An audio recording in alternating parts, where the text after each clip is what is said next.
Hi friends, ఈరోజు వీడియోలో మనం సముద్ర గర్భంలో ఉన్న పిరమిడ్ గురించి తెలుసుకుందాం. పిరమిడ్లు అంటే మనకి టక్కున ఈజిప్ట్ గుర్తొస్తుంది. సముద్ర గర్భంలో బయటపడిన ఈ పిరమిడ్ మాత్రం జపాన్ పరిధిలో ఉండటం విశేషం. జపాన్లోని రుకియా దీవులకు చేరువలోని పసిఫిక్ మహాసముద్రంలో సముద్ర మట్టానికి 82 అడుగుల దిగువన ఉంది. దీనిని శాస్త్రవేత్తలు తొలిసారిగా 1986లో కనుగొన్నారు. అప్పటి నుంచి శాస్త్రవేత్తలు దీని మీద పరిశోధనలు కొనసాగిస్తూనే ఉన్నారు.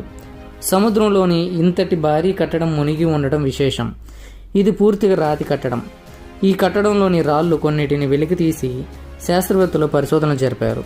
ఈ కట్టడం పూర్తిగా మానవ నిర్మితమేనని, దీనిలో ఉపయోగించిన రాళ్లు కనీసం 12,000 ఏళ్ల క్రితం నాటివని శాస్త్రవేత్తలు నిర్ధారించారు. దాదాపు 12,000 కిందట మానవులు వ్యవసాయం మొదలుపెట్టిన కొత్త రోజుల్లోనే పిరమిడ్లు, ఆలయాలు వంటి రాతి నిర్మాణాలు చేయగలిగిన సామర్థ్యం కలిగి ఉండేవారని శాస్త్రవేత్తలు చెప్తున్నారు. జపాన్ తీరానికి చేరువలో సముద్ర గర్భంలో బయటపడిన ఈ పురాతన పిరమిడ్ కట్టడాన్ని యొనాగుని మాన్యుమెంట్ అని పిలుస్తారు. దీన్ని ఎందుకు నిర్మించారో, ఎప్పుడు ఎలా సముద్రంలో మునిగిపోయిందో ఇంకా అంతో చిక్కని ప్రశ్నగానే మిగిలిపోయింది. ఇలాంటి ఇంట్రెస్టింగ్ ఫ్యాక్ట్స్ కోసం మన ఛానల్ని సబ్స్క్రైబ్ చేయండి, లైక్ చేయండి, షేర్ చేయండి. జై హింద్.